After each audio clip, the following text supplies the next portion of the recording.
की साजी निवाजी प्यारी सास संगत जी, प्यार और सत्कार से कहना धन निरंकार जी।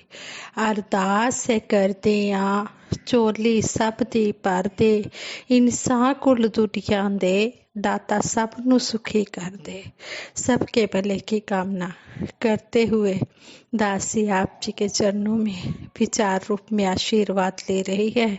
आप जी ये विचार प्रवान करें। अगर कोई गलती हो जाए तो क्षमा करें।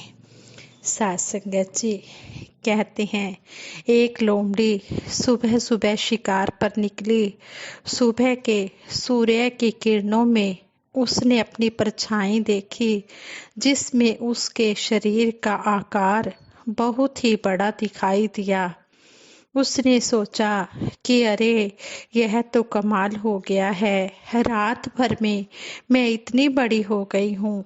उसने मन ही मन ईश्वर को धन्यवाद दिया और सोचने लगी कि अब तो मैं बड़ी हो गई हूँ, अब छोटे शिकार से काम नहीं चलेगा, आज तो हाथी का शिकार करना है। यह सोचकर वह हाथी की खोज में निकल पड़ी। सुबह से दोपहर तक इधर उधर घूमती रही, लेकिन कहीं भी हाथी नजर नहीं आया। अब तो वह अपने आप को काफी थका हुआ महसूस कर रही थी। दोपहर हो चुकी थी। अचानक उसकी नजर अपनी परछाई पर गई। सूरज की किरणें सीधी होने के कारण उसकी परछाई छोटी हो गई थी। अब उसका भ्रम टूट चुका था। उसे अपने अस्तित्व का बोध हुआ और वह हाथी की खोज छोड़कर हर रोज की तरह अपने शिकार की खोज में निकल पड़ी। इस स्टोरी से यही निष्कर्ष निकलता है कि इंसान जब अज्ञानता में विचरण करता है तो सोचता है कि मैं सबसे बड़ा हूँ, सबसे ऊंचा हूँ, सबसे अच्छा हूँ। लेकिन जब उसको निरंकार की विशालता का एहसास होता है, तब उसे अपनी असलियत का ज्ञान होता है। व्यर्थ के भ्रम छूट जाते हैं, अभिमान खत्म हो जाता है। यह ख्याल आता है कि मैं कुछ नहीं, सब कुछ तो तू है, ईश्वर है, निरंकार है। तू ही सृष्टि के कण कण में है, तू ही करता है, तू ही कारक है।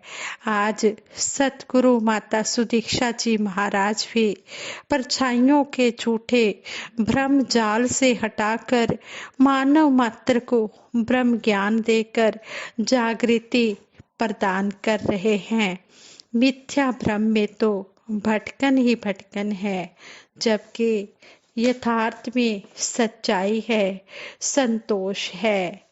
तो इस तरह हमें समझाया जा रहा है कि हमने इस ब्रह्म को जानकर भ्रमों से मुक्ति पानी है। बात 1 जनवरी 2006 की है। एक महात्मा अपने विचारों द्वारा बता रहे थे। कहते हैं कि दास सत्संग में बैठकर ज्ञान चर्चा का आनंद ले रहा था। तभी अचानक मन में ख्याल आया कि हमने पिछले सालों में जितने सत्संग किए, सत्संग का कितना लाभ उठाया।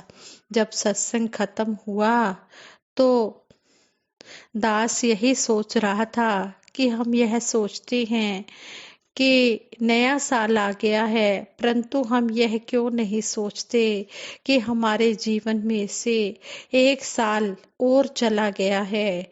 इस साल में हमने कई अच्छे कर्म भी किए हैं और कई बुरे कर्म भी किए हैं। हमें इस बात पर विचार करना चाहिए कि जो गलतियां पिछले वर्षों में की, उनके संबंध में आत्म अवलोकन करें और उन्हें अपने आने वाले वर्षों में सुधारने का प्रण करें, ताकि हम खुशी खुशी अपना जीवन जी सके। हम ब्रह्म ज्ञान तो ले लेते हैं, परंतु उस तरफ बहुत कम ध्यान देते हैं। प्रायः यही सोचते हैं कि ज्ञान लेने से हमें सब कुछ मिल गया है। जबकि ज्ञान लेना तो हमारा भक्ति की क्लास में एडमिशन लेना होता है। यदि हम क्लास में ही नहीं जाएंगे तो क्या हम कुछ सीख पाएंगे? नहीं। महापुरुषों ने भक्ति की क्लास को सत्संग का नाम दिया है। यदि हम लगातार सत्संग रूपी क्लास में जाएंगे तो बहुत कुछ सीखेंगे और सही दिशा में आगे बढ़ेंगे। कुछ महापुरुष गीत बोलते हैं, कविता बोलते हैं और विचार भी करते हैं। हम जरा सोचें कि जो हम बोल रहे हैं उन्हें क्या हम अपने निजी जीवन में भी अपना रहे हैं? दासी अपनी ही बात करेगी। सत्संग के अंदर किसी अधिकारी ने अगर कहा यह सेवा करो तो झट से तैयार हो जाते हैं, परंतु अगर घर वालों ने कोई काम कह दिया या कोई बात कह दी तो बस गुस्सा करके बैठ जाते हैं। क्या यही सत्संग में सिखाया जाता है कि गुस्सा करो, वो भी छोटी छोटी बातों का जो सत्संग में बताई जाएं? सिर्फ वही तो सेवा नहीं होती है। घर में जो कार्य कर्तव्य रूप में मिले हैं उन्हें भी तो सेवा ही मानना चाहिए और लगन पूर्वक निभाना चाहिए। सत्संग में यदि सभी अपने हैं और सबसे हम प्यार से बोलते हैं तो घर में भी तो सब अपने ही हैं, उनसे गुस्सा क्यों करते हैं? उनमें संतों का रूप क्यों नहीं देखते? घर पर अगर कभी किसी से प्यार से बोले ही नहीं, कभी किसी को नमस्कार की ही नहीं तो हमारी भक्ति अधूरी है। ज्ञान हमेशा घर से शुरू होता है। दासी उन सबको मुबारकबाद देती है जो सत्संग में सिखाई गई सब बातों को अपने निजी जीवन में उपयोग करते हैं। दासी तो यही महसूस करती है कि हम सबको सत्संग में सिखाई गई शिक्षाओं को अपने निजी जीवन में अपनाना चाहिए। सतगुरु हमें बार बार यही समझाते हैं कि भक्ति घर से ही शुरू होती है। हम जैसा माहौल, जैसा प्यार सत्कार हम सत्संग भवन में जाकर संतों महापुरुषों को देते हैं या कहीं पर भी हमें संत महापुरुष मिल जाते हैं तो हम जैसा प्यार उनको देते हैं वैसा ही प्यार हमने अपने घर में भी देना है। भक्ति घर से ही शुरू होती है। भक्ति घर के फैमिली मेंबर्स के में भी हमने इस निरंकार को देखना है। पहले हमने घर वालों की सेवा करनी है, पूजा करनी है, जिस तरह हम संतों की करते हैं उनमें भी इस निरंकार का रूप देखना है। तेरा रूप है ये संसार, सबदा भला करो करतार। हमें समझाया जाता है कि तेरा रूप है ये संसार, सारा संसार इसका रूप है और हमने सबके भले की कामना करनी है। गोस्वामी तुलसीदास जी भी श्री रामचरितमानस में कहते हैं, सिया राम मैं सब जग जानी, करहूँ प्रणाम जोरी जुग पानी। कहते हैं सारे विश्व में यह प्रभु ही है, इन्हें ही प्रणाम करता हूँ। श्रीमद् भगवत गीता में भगवान श्री कृष्ण जी द्वारा अर्जुन को ज्ञान देते समय कहा गया था कि हे अर्जुन, तू तो निमित्त मात्र है, करता तो मैं हूँ। महाभारत युद्ध के दौरान बर्बरीक ने देखा कि मरने वाला भी श्री कृष्ण और मारने वाला भी श्री कृष्ण है।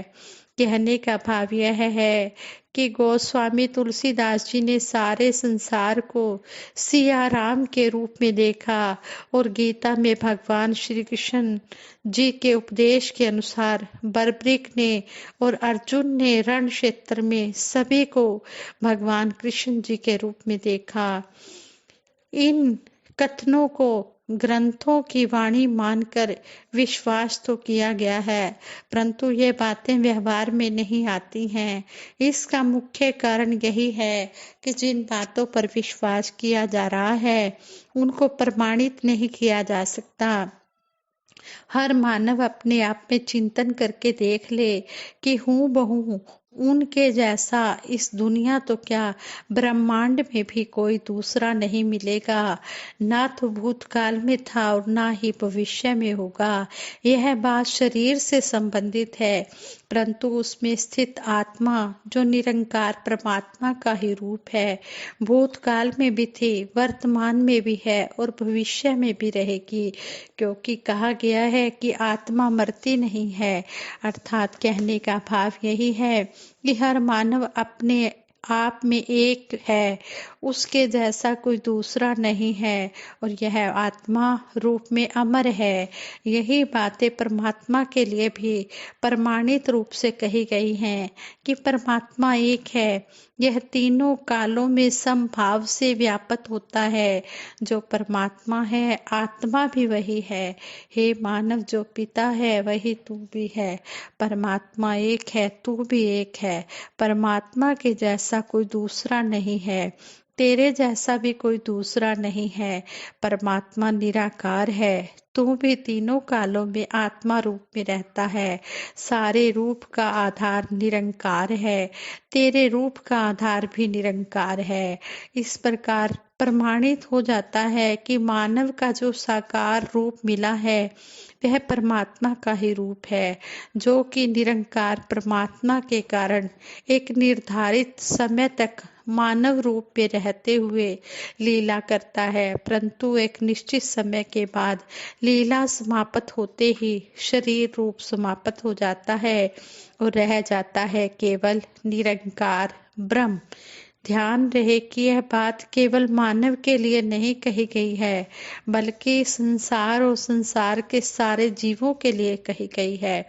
जब हम चेतन अवस्था में होते हैं, जीवित रहते हैं, तब तक हमारे द्वारा क्रिया होती है, परंतु जब हम मृत्यु को प्राप्त होते हैं तब हमारे शरीर से किसी भी प्रकार की क्रिया का होना दिखाई नहीं देता। हम चिंतन करके देखते हैं तो पाते हैं कि मृत्यु के बाद शरीर की इंद्रियों की क्रिया शांत हो जाती है, परंतु शरीर में सड़न की क्रिया चालू हो जाती है। मृत्यु के बाद भी निरंकार ब्रह्म मृतक के शरीर में अन्य रूपों में मौजूद रहता है। इसलिए कहा गया है कि निरंकार ब्रह्म कण कण में व्यापक है।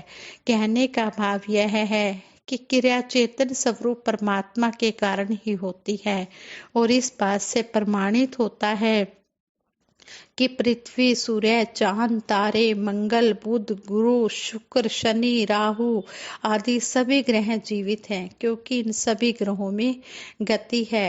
इनके द्वारा भी क्रिया हो रही है। ये सारे रूप तो दिखाई दे रहे हैं, परंतु इन्हें चलाने वाला परमात्मा दिखाई नहीं देता। फिर भी हमें यह मानने को बाध्य होना पड़ता है कि कोई अदृश्य शक्ति है जो इन्हें चला रही है, इन्हें खुले आसमान में थामे हुए है। यही है निरंकार ब्रह्म, जो चरम नेत्रों से दिखाई नहीं देता, परंतु इसका होना प्रमाणित होता है। निरंकार ब्रह्म के सारे रूप मानव जीव ग्रह अपने आप में एक ही हैं, इनके जैसा कोई दूसरा नहीं है। इन सभी रूपों की अपनी एक पहचान है, एक रूप के जैसा दूसरा नहीं है। ये विभिन्न रूप परमात्मा का होना प्रमाणित करते हैं।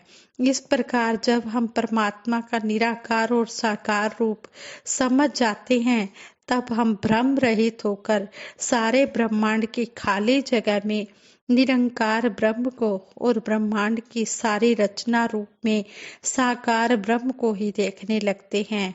इसी को समदृष्टि कहते हैं। जब हमें समदृष्टि प्राप्त हो जाती है और हमारे व्यवहार में आ जाती है, तो परमात्मा में होने का चिंतन होने लगता है। यही है मानव जीवन का मुख्य उद्देश्य। ऐसी समझ आने के बाद हम परमात्मा के साथ और परमात्मा हमारे साथ होते हैं। यही सच्चा सत्संग है। जब परमात्मा हमारे साथ महसूस होता है और हम परमात्मा के होने के भाव भाव में स्थित हो जाते हैं, तब हमारे द्वारा हर पल, हर जगह, हर स्थिति में ऐसे कर्म होने लग जाते हैं जैसे कि हम बाहरी संसार में परमात्मा से, और परमात्मा हमारे से संयुक्त है, जुड़ा हुआ है। मानव जब ऐसी स्थिति में होता है तब उसे परमानंद की प्राप्ति होने लगती है और वह परम शांति को प्राप्त कर लेता है। साथ संगत जी, ये विचार करते हुए दासी से बहुत सी गलतियां हुई होंगी, उन गलतियों के लिए आप जी क्षमा करें और आगे के लिए सुमत बख्शना। साथ संगत जी, प्रेम से कहना, धन निरंकार जी।